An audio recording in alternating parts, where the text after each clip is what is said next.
From Pacifica, this is Democracy Now! We're on the road in Washington, D.C. What has happened is an attempt to wipe clean a military coup, which clearly couldn't be wiped clean. The Honduran people know what it was, a crime. Honduras remains divided after a prominent supporter of the coup wins the nation's presidential election. Supporters of the ousted President Zelaya boycotted the poll. We'll get the latest. Then a Western Saharan human rights activist is in the third week of a hunger strike after being deported against her will by Moroccan authorities occupying her homeland. Aminatu Haidar, known as the Sahrawi Gandhi, is at the airport in the Canary Islands. She's demanding to be allowed to return home.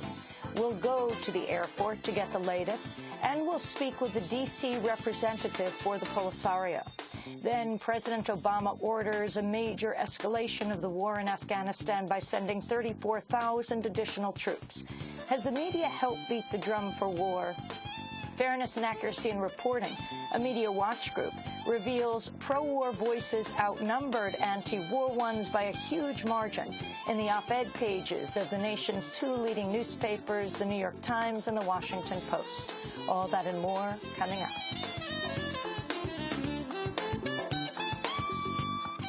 Welcome to Democracy Now!, democracynow.org, The War and Peace Report. I'm Amy Goodman. President Obama has issued orders to escalate the war in Afghanistan by sending between 30,000 and 35,000 additional troops. Obama will outline his war plans tonight in a primetime address, but he's already notified military leaders of his decision.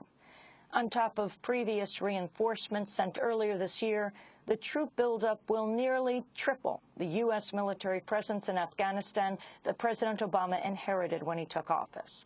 Despite Obama's plan to escalate the war, White House Press Secretary Robert Gibbs claimed the president has a plan to wind down the U.S. involvement in the war. I think the president will reiterate tomorrow what I've said a number of times, which is that this is not an open-ended commitment.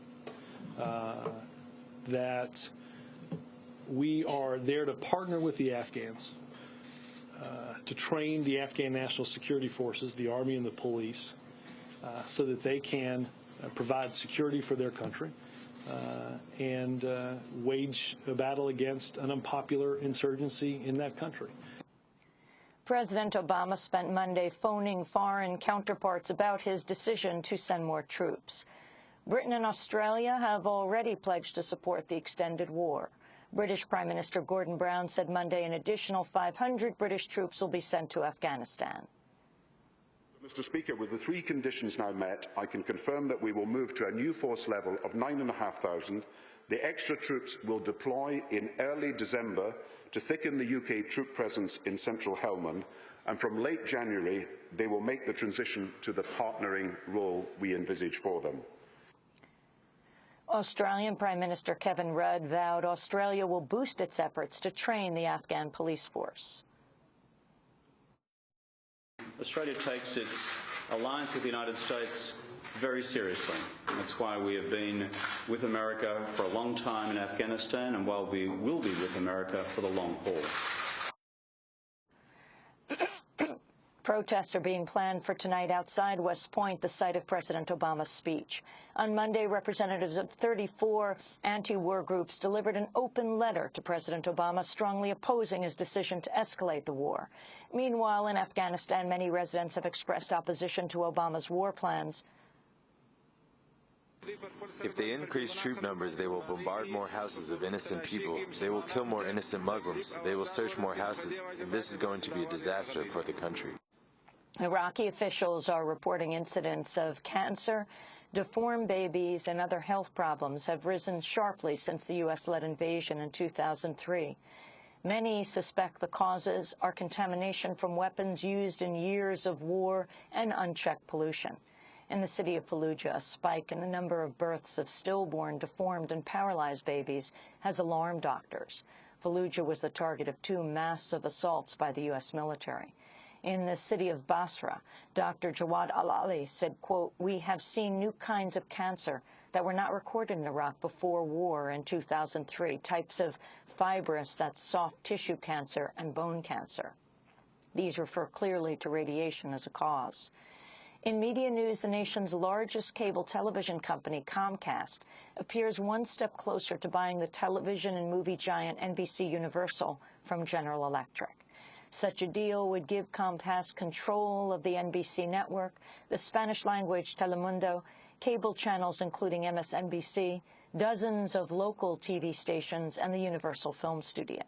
Josh Silver of the media reform group Free Press said, quote, "If Washington allows this deal to go through, Comcast will have unprecedented control of marquee content and 3 major distribution platforms: internet, broadcast, and cable.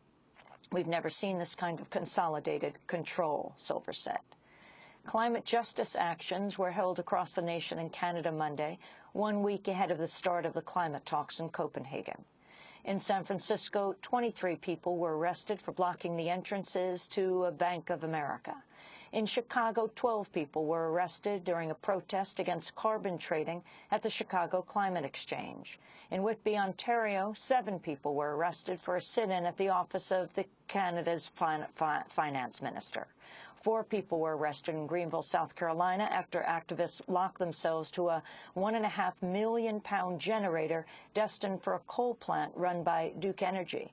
And in New York, a protest was held outside the offices of the Natural Resource Defense Council.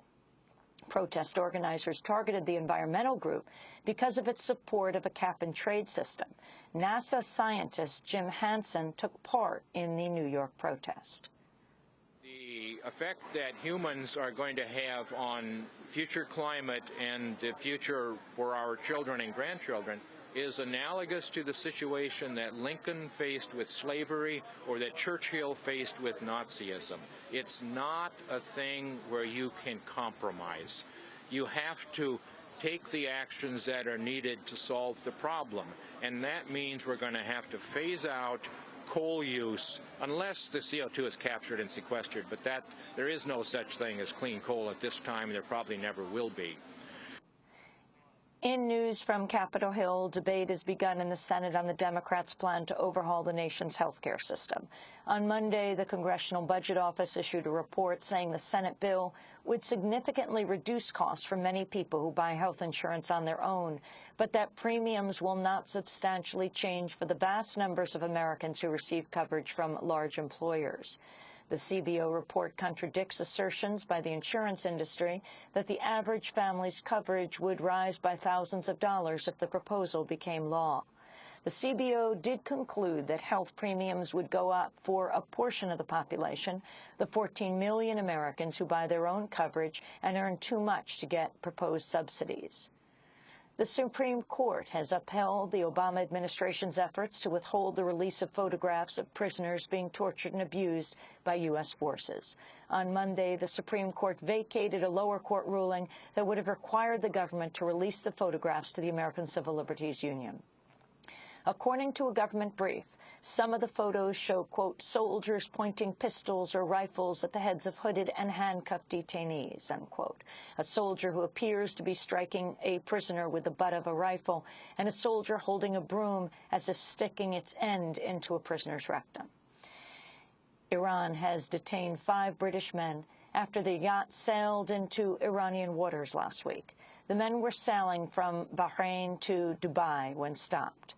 In other Iran news, U.S. Ambassador Susan Rice said Monday that Iran's plan to expand its nuclear program in defiance of United Nations demands makes it more likely that further sanctions will be sought in the Security Council.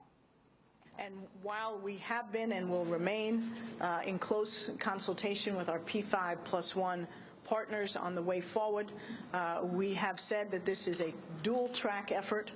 There has been an engagement track, which we have been very actively engaged in, but there is also a pressure track. And as Iran makes choices that seem to indicate that it is not at this stage ready and willing to take up the offers